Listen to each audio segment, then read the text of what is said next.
Mengawal ke bandara, bab 579.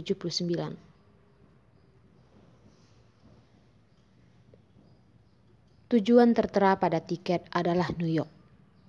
Dan pasir bumi terbang langsung ke New York diperlukan sekitar 16 jam.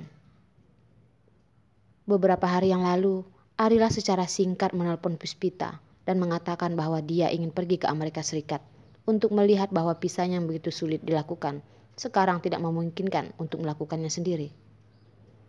Beberapa orang telah melakukannya untuk mereka dan tiketnya sudah diperbaiki. Hal yang tidak disengaja Carson membantu Arila lepas dari banyak masalah. Ferdian mengendarai mobil dan melihat Arila dari kaca spion. Ferdian khawatir. "Arila, kau baik-baik saja?" Tampak Arila sangat baik, seolah-olah perceraian dengan Carson tidak berpengaruh pada Arila. "Apa yang bisa aku lakukan?" Arila tersenyum dan berkata, "Kakak, jika kau tidak ingin pergi ke New York, kau dapat mengirim kami ke bandara. Kau membawa 2 anak dan seekor anjing. Kau berkata bahwa aku dapat dengan tenang membiarkan kau pergi ke Amerika Serikat sendirian."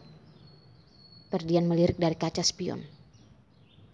Arila memegang seorang anak di satu tangan, tersenyum dan berkata, "Sebastian dan Rila itu sudah besar. Mereka tidak akan membuat aku terlalu khawatir. Sebastian adalah anak yang sangat bijaksana. Walaupun dia tidak terlihat besar, dia sangat perhatian dan biasanya merawat adiknya.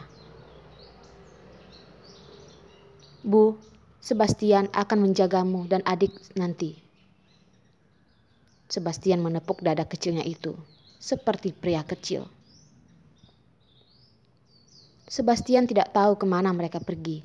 Lagi pula, ayahnya mengatur kemana mereka pergi. Sebastian pergi ke sana, dan Sebastian mengikuti ayah dan ibu. "Nah, ibu dan saudara perempuanmu mengandalkanmu ya." Arila tidak mengetahui isi kepala Sebastian. Memikirkan pergi ke Amerika Serikat untuk menemukan cara untuk membiarkan Sebastian pergi ke sekolah dan sekolah seperti apa nantinya. Kondisi untuk Sebastian tidak begitu baik. Sebastian sudah terlalu menderita sejak masih kecil. Anak berusia 11 tahun belum bisa belajar bahasa Inggris. Tidak seperti Rila kecil, karena orang tua Tanjaya tinggal di Amerika Serikat untuk waktu yang lama. Bahkan pembantu rumah tangga dibawa dari Amerika Serikat. Ketika dia berusia 4 tahun, Rila kecil sudah bisa berbicara 2 bahasa. Rila kecil juga akan merawat ibu.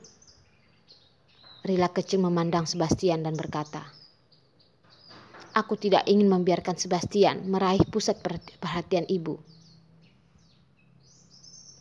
"Ya, ada 2 dari kalian yang merawat ibu, dan ibu akan bisa duduk dan menikmati berkah di masa depan," kata Arila sambil tersenyum lembut.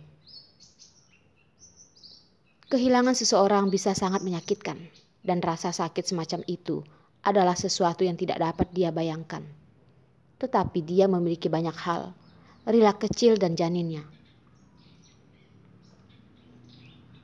Jalan di depan mungkin tidak mudah untuk dilalui, tetapi tidak masalah. Selama ada anak-anak di sekitarnya, Arila bisa berjalan dengan baik. Arila tertawa dan mentertawakan dirinya sendiri. Prosedur perceraian itu sederhana, dan hubungan antara Arila dan Carson dipisahkan. Tapi pria itu telah tertanam di hati Arila, dan itu tidak bisa dihapus. Carson sudah tumbuh di dalam hati Arila. Perhatian Arila sekarang adalah semuanya kepada anak-anaknya, dan Arila tidak memperhatikan bahwa ada mobil di belakang mereka. Bandara itu berada agak jauh, jadi naik jalan tol dari kota. Tetapi mobil masih mengikuti jarak sekitar 100 meter di belakang mobil mereka. Di jalan tol, tepat ketika mobil mengikuti mereka dengan cermat, Beberapa kendaraan off-road militer mengejar mereka. Dan beberapa mobil dengan cepat mengelilingi mereka untuk melacak mobil mereka. Tepat setelah mobil-mobil itu masuk ke jalan tol, pintu masuk jalan tol ditutup dan tidak ada kendaraan yang diizinkan masuk untuk saat ini. Sampai mobil Arila itu melaju jauh, beberapa mobil militer memaksa mobil itu untuk berhenti. Komandan, kendaraan target telah diblokir. Tolong beri instruksi. Personil di mobil bertanya kepada pemimpin mereka. Mereka tidak ingin mendapat masalah. Kemudian mengambil kembali dan menunggu pelayan memberitahu mereka siapa yang bisa bergerak dan siapa yang tidak bisa bergerak. Setelah instruksi dikeluarkan, dia melempar talkie-walkie dan bersandar di belakang kursi. Lek, kau mengemudi dengan mobil Nyonya Carson. Ya, baik komandan. Setelah menerima perintah, si Lex segera menyalakan mobil dan melaju cepat. Darwin hanya menatap Carson yang duduk di samping dan terus berteriak. Beberapa dari mereka berkata dengan marah. Aku berkata, Carson, apa yang kau inginkan? Kau menyuruhku menyesuaikan pasukan khusus milikku. Apakah ini untuk mengantar istrimu ke bandara? Darwin sedang sibuk di daerah militer hari ini. Carson menelpon dan meminta untuk membantu. Carson meminta untuk meminjam tim pasukan khusus. Biasa butuh hal darurat untuk dapat menggunakan pasukan khusus. Darwin meninggalkan pekerjaan dan bergegas dengan antusias. Siapa tahu bahwa Darwin hanya membantu Carson untuk mengawal istri dan anak-anaknya ke bandara. Darwin memiliki keinginan untuk merobek Carson. Apakah Carson berpikir bahwa wilayah militer Pasir Bumi dibuka untuk keluarga Carson? Untuk hal-hal kecil, bagaimana kau ingin menggunakan tim pasukan khusus? Suara Darwin sangat keras, dan mobil yang Carson duduki akan melompat. Tapi Carson masih tetap diam dan duduk diam, menatap mobil di depannya dengan mata yang dalam. Hanya membiarkan kau mengantar mereka ke bandara. Apakah kamu sangat keberatan? Di dalam mobil itu duduk orang yang paling penting, yang peduli tentang Carson. Ini layak untuk menggunakan kekuatan terbesar di dunia untuk melindungi mereka. Bahkan jika mereka tidak membutuhkan Carson. Tentu saja aku punya pendapat, teriak Darwin. Lihat itu, siapa ini? Jika bukan karena Carson menjadi keponakannya, Darwin tidak akan melakukan hal ini. Namun setelah kata-katanya selesai, jika Carson bukan kerabatnya, Darwin tidak akan ada untuk membantu.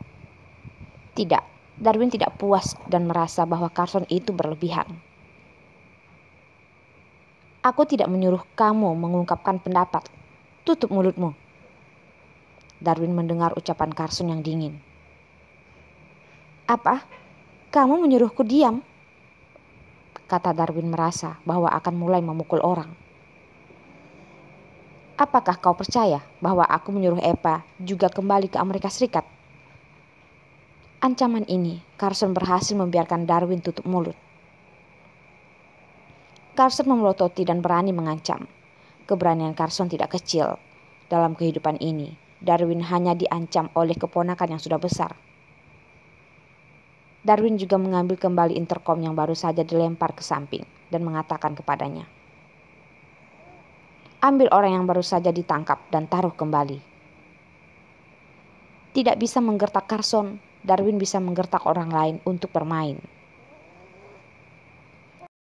Carson, kau membicarakannya.